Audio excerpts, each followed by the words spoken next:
है, this is the main, मतलब इसका जो मेन कॉन्सेप्ट यही है आपका कि X Y by is equal to आपको के मिलेगा, है ना। इसको एक तरीके से और लिख सकते हो, मान लीजिए कि जैसे कभी कभी आपको क्वेश्चन में फाइंड आउट करना होता है कि दो कम्युनिटी दी हुई, मान लीजिए आपको दो कम्युनिटी दी हुई है ना।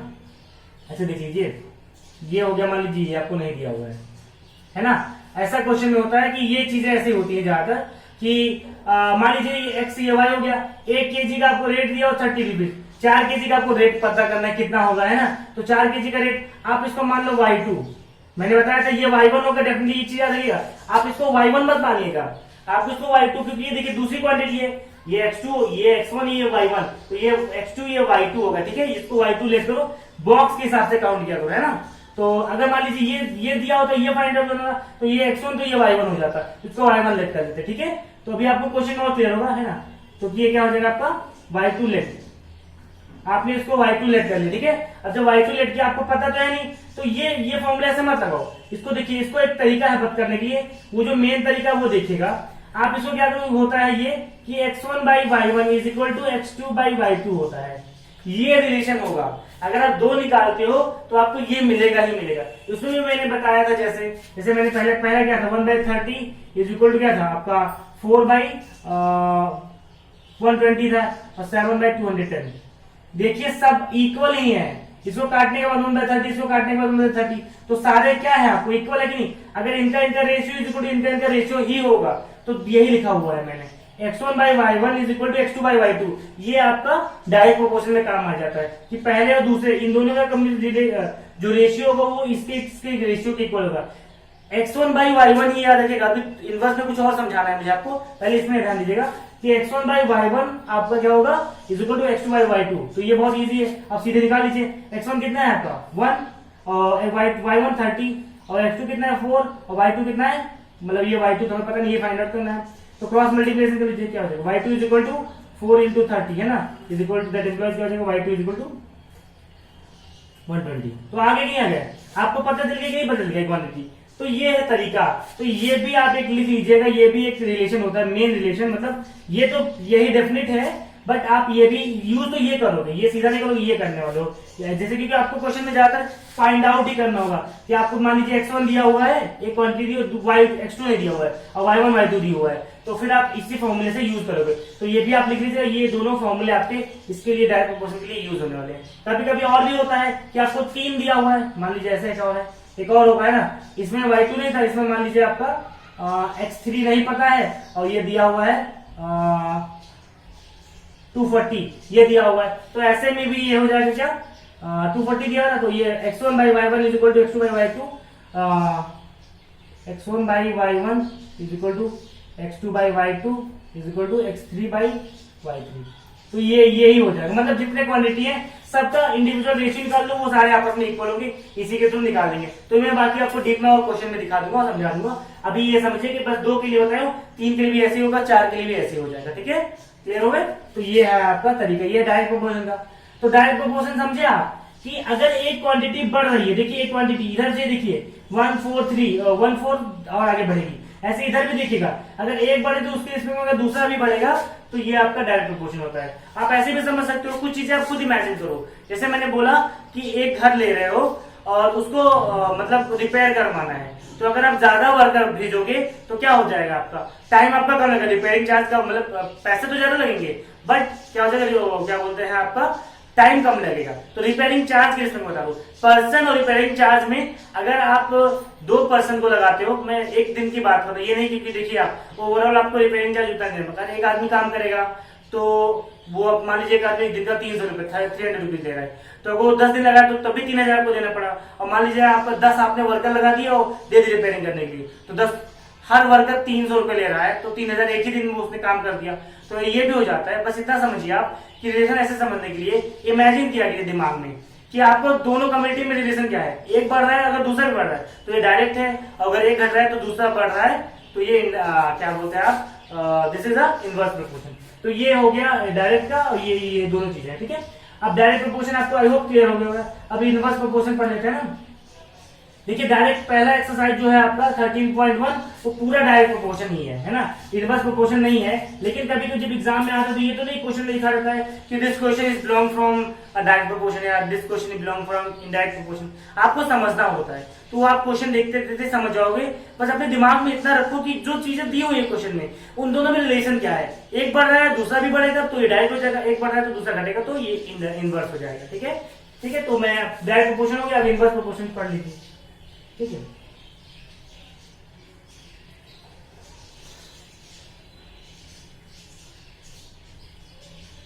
इनवर्स प्रोपोर्शन, इनवर्स प्रोपोर्शन में जैसे डायरेक्ट का डेफिनेशन लिखा था उसी से बस थोड़ा सा आपका डिफरेंट होने वाला है। ठीक है, देखो इफ यू इंक्रीज और decrease, if you increase or decrease one commodity, if you increase or decrease one commodity, then the corresponding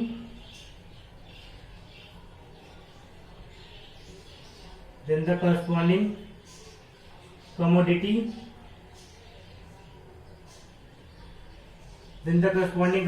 will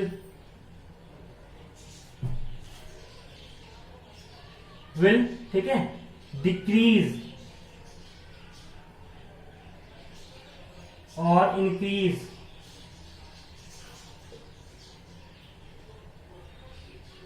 respectively.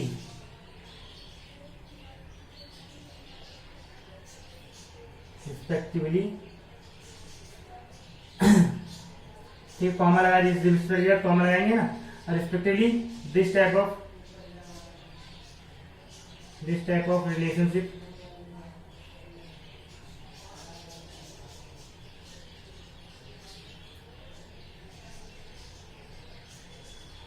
relationship is called inverse proportion।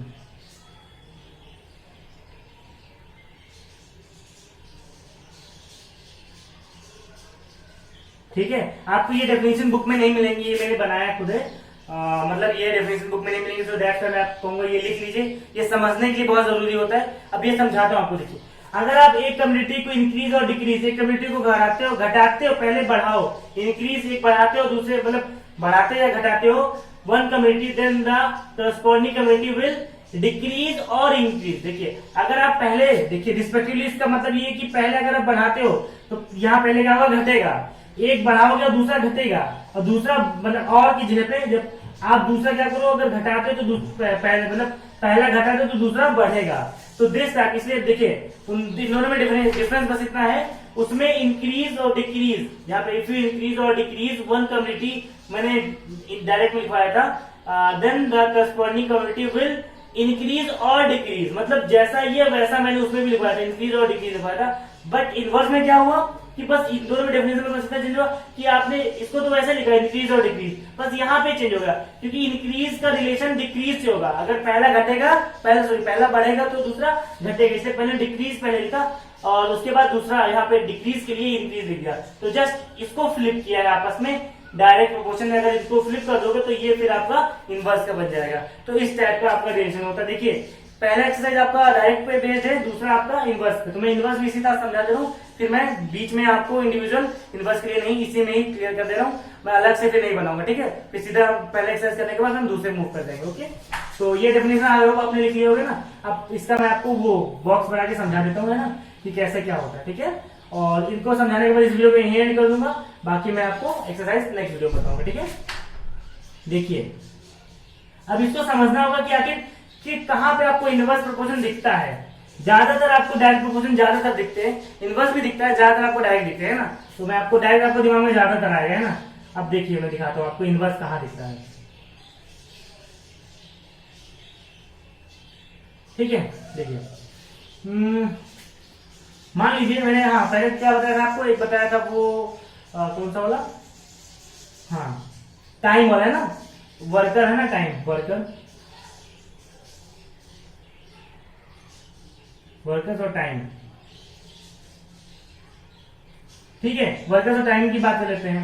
ये आप मानोगे x है ना, और ये आप मानोगे y है ना, और टाइम किसमें, आवर्स में है। ठीक है। अभी देखिए ध्यान से, अब मैं आपको एक कॉन्सेप्ट समझाता हूँ। अगर आप वर्कर को नंबर ऑफ वर्कर्स बढ़ाते हो तो टाइम घटेगा कि नहीं घटेगा? ऑब्वियस बात है। 5 वर्कर काम कर रहे हैं, अगर आप 10 कर दोगे तो क्या हो जाएगा? जितना टाइम 5 वर्कर लग रहा था, अगर पर्सन बढ़ गए, जैसे मैंने रूम सफाने की बात की थी ना, रूम क्लीन करते हो तब, तो वैसे अगर पर्सन बढ़ गए तो क्या होगा? ड्यूरेशन घटा कि नहीं घटा? तो वही चीज है यहाँ पे। देखिए एक कम्युनिटी यानी आप वर्कर को बढ़ाओगे तो क्या होगा? टाइम घटेगा। अगर आप वर्कर को घटाओगे तो टाइम बढ़ेगा, राइट। तो यहाँ पे सीधा समझिए कि आपका इनवर्स प्रोपोर्शन चल रहा है। ठीक है, अभी आप क्वेश्चन और क्लियर हो जाएगा आपको, है ना, डोंट वरी। तो ये है ना, अभी मैं बता रहा हूं, अगर आप 5 वर्कर लेके कोई काम कर रहे हो तो आपको 10 घंटे लगते हैं। ठीक है, अगर आप 5 वर्कर लेके काम कर रहे हो तो आपको 10 घंटे लगते हैं, है ना। अभी मैं इसको बढ़ा रहा हूं, अगर आप 10 वर्कर लेके काम करोगे क्या हो जाएगा? आपको 5 घंटे लगेंगे, लगेंगे। 5 वर्कर 10 घंटे, तो 10 वर्कर 5 घंटे। अगर आप 10 को क्या करो, लाइक 10 को 15 कर दो, है ना, 15। अगर आप 15 वर्कर लेके चलोगे, देखिए 5 वर्कर थे तो 10 घंटे लगते थे, तो एक वर्कर कितना हो गया? 1 घंटा हो गया, 10/5 है ना।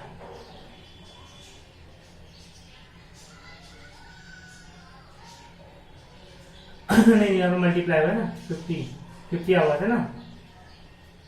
एक वर्कर को 50 15 कितना डिवाइड हो जाएगा? 50/15, राइट। तो क्या हो जाएगा? 5 3 और 10, ये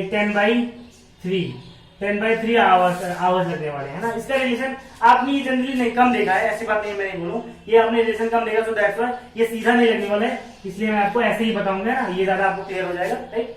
तो ये तो मैंने वैल्यू भर दी है, आप उसको फॉर्मुले निकालोगे, तो मैंने निकाला है साइड में, ये आपको फॉर्मुले अभी बहुत इजी से निकालोगे। ठीक है, तो ये चीजें हैं। ये तो सीधा दिख गया कि 5 वर्कर्स थे तो 10 घंटे लग रहे थे, आपने 10 वर्कर कर दिए तो 5 घंटे लग गए, तो सीधा निकाल सकते हो कि अगर पर्सन को डबल करेगा तो टाइम आधा हो जाएगा। लेकिन अगर आप 15 हो गया तो इसका 3 टाइम हो गया, तो ये क्या हो जाएगा? 3 टाइम घट जाएगा। अगर ये 3 टाइम बढ़ा तो ये 3 टाइम घटेगा, अगर ये 2 टाइम बढ़ा तो ये 2 टाइम घटेगा, बस इतना समझिए। देखिए हमने इसको 2 टाइम बढ़ाया तो देखिए 2 टाइम घटा कि नहीं घटा? 10 को डिवाइड करें 2 से 5 आ जाएगा। इसको हमने 3 टाइम बढ़ाया तो ये 3 टाइम घटा कि नहीं घटा? तो ये 10/3 कर दिया, राइट। तो ये चीजें थी। अब ये समझिए ये क्या हो जाएगा, आपको मैंने बताया था, ये x1 हो जाएगा ना, ये y1, ये आपका y1, ठीक है, ये आपका x2, ये आपका y2, ये आपका x3, ये आपका y3। तो ये चीजें हो गई ना, x1 y1 x2 है, तो ये चीजें हैं। अब इनवर्स प्रोपोर्शन में आपको समझाता हूं क्या है इनवर्स प्रोपोर्शन। इनवर्स प्रोपोर्शन में क्या होता है कि आपको इन दोनों का जो रिलेशन है वो कांस्टेंट की बात नहीं करते हैं, सीधा इनवर्स प्रोपोर्शन में आपका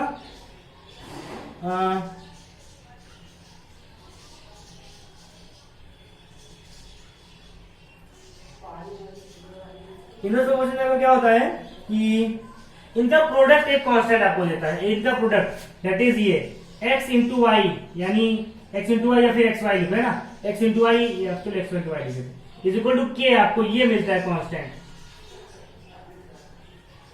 मतलब ये इसका कॉन्सेप्ट ये है। उसमें क्या था, x/y इज इक्वल टू के मिलता था, इसमें प्रोडक्ट मिलेगा आपको कांस्टेंट, और ये सारे में आपको मिलने वाला, देखिए ध्यान से 50 और देखिए ध्यान से, ये x1 इंटू y1 करिए, कितना आ जाएगा आपका? आएगा 5 इंटू 10 इज इक्वल टू कितना हो जाएगा? 50 हो जाएगा ना।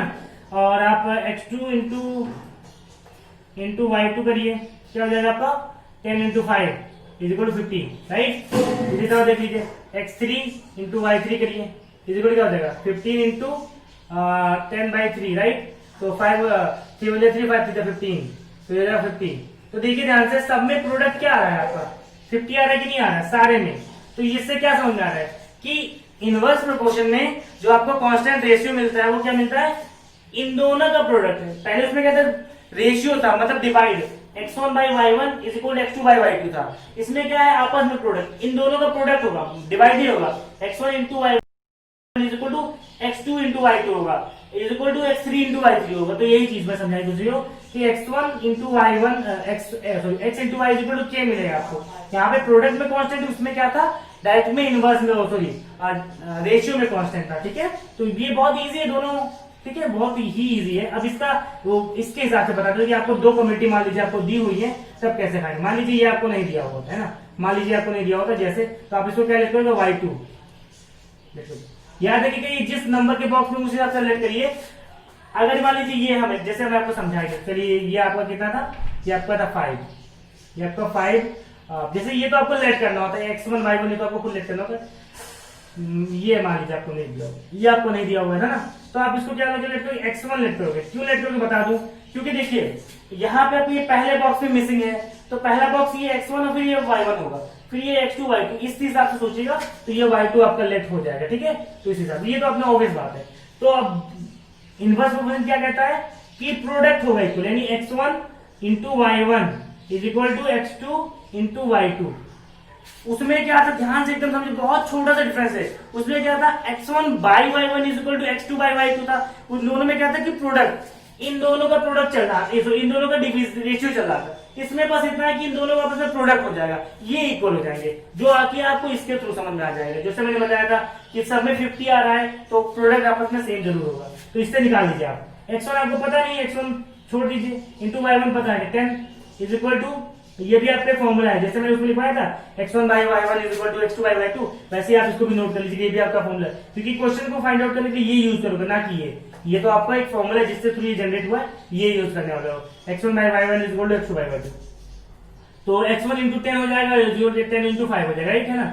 दैट इंप्लाइज क्या हो जाएगा, दैट इंप्लाइज हो जाएगा, ये 10 इधर भेज दो तो क्या हो जाएगा, x1 is equal to 10 by into 5 है ना, बाई 10, तो ये 10 निकल जाएगा इक्वल 5। तो देखिए आपको 5 था कि नहीं था पहले, तो इससे आपको पता चलेगा कि 5 वर्कर्स जो है उस काम को 10 घंटे में करेंगे। तो इस तरह था आपका इनवर्स प्रोपोर्शनल रिलेशन, ये भी आपको नोट कर लो। जैसे आपका 2 कम्युनिटी, इसी तरह का 3 कम्युनिटी, 4 कम्युनिटी, जितना भी होगा वैसी रिस्पेक्ट में x3 by y3, x4 by y2 आपस में सब इक्वल हो जाएंगे और इस तरह फाइंड आउट हो जाएगा, ठीक है।